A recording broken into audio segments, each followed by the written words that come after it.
मध्य प्रदेश में सीजन में पहली बार रात का पारा अधिकांश इलाकों में 10 डिग्री से नीचे आ गया है। जी हां, यहां स्थिति 3 से 4 दिन तक रहेगी। वर्तमान में कुछ इलाकों में रात का तापमान 6 से 9 के बीच आ गया है।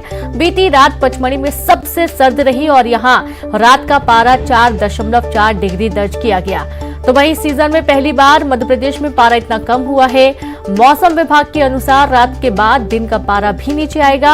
अब अधिकांश इलाकों में यह 26 डिग्री के नीचे आ गया है। इसके बाद वेस्टर्न डिस्टर्बेंस आने के बाद फिजा में बदलाव होगा। हालांकि इलाके की कड़ाके की ठंड के लिए 1 हफ्ते का इंतजार करना होगा। मध्य प्रदेश में सर्दी का सितम। प्रदेश की पूर्वी हिस्सा शीतलहर की चपेट में दिन और रात के तापमान में आई भारी गिरावट। जहां जबलपुर, छतरपुर, बालाघाट में शीतलहर का अलर्ट जारी किया गया है। दिन का न्यूनतम तापमान भी 10 डिग्री के नीचे पहुंचा। छतरपुर के नौगांव में पारा 6.9 डिग्री दर्ज किया गया है।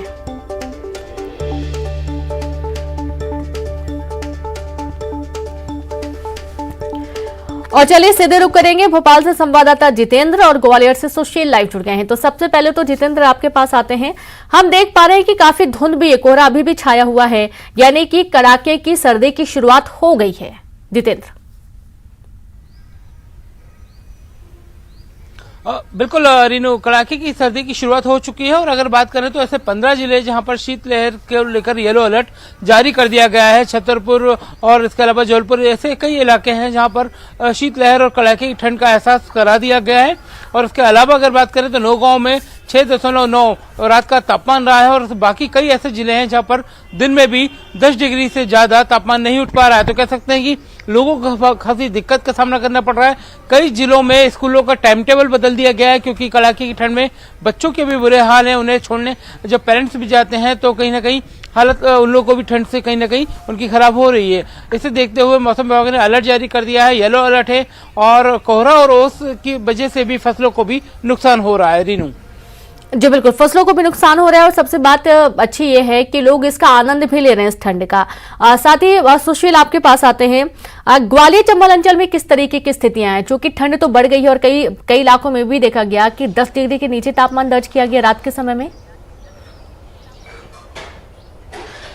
बिल्कुल, देखिए ग्वालियर चंबल अंचल की सर्दी की बात करें तो ग्वालियर चंबल अंचल की सर्दी जो है वो मध्य प्रदेश में सबसे ज़्यादा कड़ाके की सर्दी पड़ने वाला इलाका है। और यही वजह है कि ग्वालियर चंबल अंचल के ज़्यादातर शहरों में बीते 3 दिन से देखें तो तापमान और जो न्यूनतम है रात का वो 10 डिग्री से नीचे चल रहा है। ग्वालियर में 8 डिग्री के आसपास तापमान चल रहा है बीते 3 दिनों से। इसके अलावा ग्वालियर संभाग के जितने भी शहर हैं, चाहे भिंड, मुरैना, दतिया, शिवपुरी, सभी शहरों में अगर देखें तो न्यूनतम तापमान 10 डिग्री के अंदर आ चुका है। और सबसे बड़ी बात यही है कि उत्तर भारत, खासतौर पर कश्मीर और हिमाचल की ओर से आने वाली सर्द हवाओं के चलते ठिठुरन लगातार बढ़ रही है। जैसे जैसे कश्मीर, हिमाचल में बर्फबारी का दौर शुरू होगा वैसे वैसे यहाँ पर ठंड की और भी जो वो है तीव्रता बढ़ेगी। और रात के वक्त तो ठंड तेज़ बढ़ी रही है, इसके अलावा दिन में भी ठंड का असर हो रहा है। सुबह से शाम के वक्त ठंडी हवाएं चल रही है। 5 से 7 किलोमीटर प्रति घंटे की रफ्तार से जो हवाएं चल रही है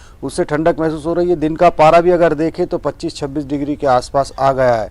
तो माना जा सकता है कि दिसंबर की शुरुआत में ही ग्वालियर चंबल अंचल में कड़ाके की सर्दी पड़ेगी, जब रात का पारा 5 डिग्री के आसपास आने की संभावना रहेगी। मौसम विभाग का इस तरह का कहना। और इस बार जिस तरह से ग्वालियर चंबल अंचल में भारी बारिश हुई है उस तरह से सर्दी भी कड़ाके की पड़ेगी और इस बार संभवतः सर्दी कई नई रिकॉर्ड बनाएगी। और यहाँ पर जो कोहरा है उसका भी असर ज़्यादा दिनों तक रहेगा पिछले साल की तुलना में। जी बिल्कुल। आज जितेंद्र आपके पास आते हैं। किस तरीके से लोग इस सर्दी का आनंद उठा रहे हैं? क्योंकि देखा जाता है जब शुरुआती ठंड होती है तो लोग सुबह सुबह सैर पर भी निकल पड़ते हैं। तो कैसे नजारे देखने को मिल रहे हैं फिलहाल अभी?